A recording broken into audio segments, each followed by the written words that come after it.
I am here at the Brewers Conference, Florida Brewers Guild Conference. We love being here. I've been here every year. And today I am here with Ashley, and you are with? WHC Lab. And what does WHC Lab do? So WHC Lab, we're a company based out of Ireland, and we are primarily in dry yeast enzymes, and we do have some liquid strains, but right now in the US, we're just Yeah. primarily focusing on dry strains. So that's what That's awesome. WHC does. So we talk a lot about some of the front of the house and how the industry works, but you are literally the sciencey part of the hmm industry, which is a part, if anyone who listens knows, that I know nothing about. So and I don't want to know. Not that I don't want to know. I'm not in that position where I have to know. But There is so a lot. it's a lot. It is a very in-depth, It in-depth. is. It is. And I think everyone who gets into that side of the industry, you're so important. And those are stories that aren't told very often because you're kind of in the, it's the background. It's the, like the Yeah. the making of it instead of the we call the sexy part, the serving and all that, Fun part, the drinking Right, the drinking. I'm all down for that part. it. So what got you into where you're at? Like what brought you into, getting into that side of the industry? Yeah, so I kind of have a pretty long background that I'll try to sum up. That's okay. I come from Fresno State in California, where I got my undergraduate in agricultural business with a minor in enology. So that's the wine side, actually, because Wow. California is all wine. Yes. I started doing that halfway through my undergrad, and I realized, yeah, I want to be in this industry. And I kind of felt like in California, I didn't have the capabilities to go into this industry because you don't really go through life going, yeah, I want to be in the beer industry, just because Right. it wasn't normal from where I was from. And I got into the wine and I was like, yeah, I want to be in this industry. How do I keep progressing? How do Yeah. I keep going into this industry that I want to be in? And I got done with my undergraduate and I was like, what am I going to do now? What companies? And I heard of a school called Harriet Watt. They're in Edinburgh, Scotland. Have you heard of them? No. Yeah, so I actually just got back from I'm almost done completing my master's in brewing and distilling with Wow. entrepreneurship. Yes. And I love, the one thing that we talk about with women in the industry, Mhm. so many women in the industry have literally high degrees. Like these are, not only are you just getting an undergraduate degree, these are graduate school level, PhD Yeah. level. And There's so much research in the industry too, especially yes, by women. yes. Excuse me. We have some great PhD students that are coming out of Harriet Watt that are currently in there that have just contributed so much to the industry. That is awesome. And I so love seeing that. So, okay, you wanted to be in the beer industry. What brought you into the industry? Like what was that first, like, this is where I want to be? So I actually kind of started within the spirits realm. My dad was a huge whiskey connoisseur, as they are. Nice. And I just kind of always bonded over that with him. Yeah. We'd stay up and just be talking. And while he was, drinking his whiskey. And so that's kind of what piqued my interest. And then it's actually through school. I actually Oh, got to go to a lot of brew day yeah. events. And I just fell in love with it because you can't really make spirits without beer. Yeah. It's the base is the same. And I actually put out a limited edition beer on in Edinburgh. That was called Alba Wild. Great product. We got great feedback from it. It was a Scottish pale ale. And through that R&D, through the entire experience of from, picking what beer we want to do to Right. all of the R&D, because we had to brew with botanicals. And if you ever brewed with botanicals, Wow. it's hard. It's finicky. It's hard to Yes. perfect it and Yeah. get a good product. Yeah. And so through that process, and all the beer events in the community that I met just was like, okay, yeah, I want to be in the beer industry. That is so cool. I always I ask everybody, Okay. the first craft beer that you ever had, what style was it that you were like, I love this?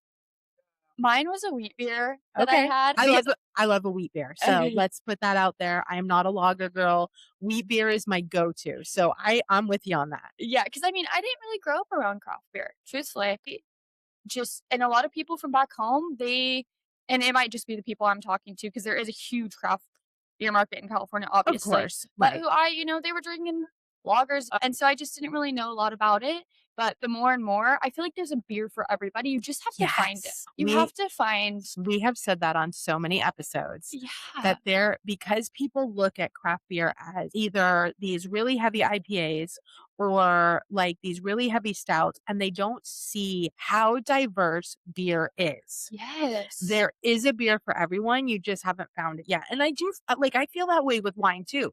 There is a wine for everyone. You just don't see the diversity in it to understand like the little nuances that make it kind of where everyone can find something. Yeah, and this is why it's, like, so great that you guys do this stuff to kinda educate. Yes. Educate people about what kind of cons beer styles there are Right. and just help people find their Yes. niche of what they Yeah. like. Because everyone looks and they're like, you're a woman coming in and they're like, so you want a cider or sour? And it's like, well, no, Yeah. but that is the Help me find something that right. I might like, and talk to me about what my preferences are Yeah.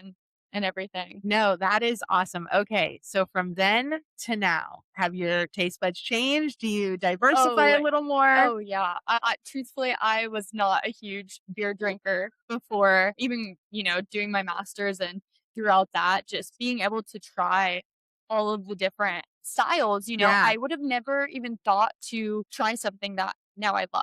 And so Oh, wow. I can diversify a lot. I love trying new things, Me even too. if it's just trying.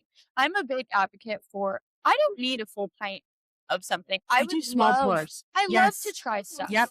There's nothing wrong with having a little taster of it, Yep. just trying it because they are really good beers, even if, you don't want to drink a full pint. There's nothing wrong with that. I'm always like, it may not be my personal favorite style, but I love to try them all because like there's so much diversity in even the styles that sometimes it's like, I don't know if I like IPAs, but then all of a sudden you find one that has a hop profile that you love. Yes. So I'm all about trying.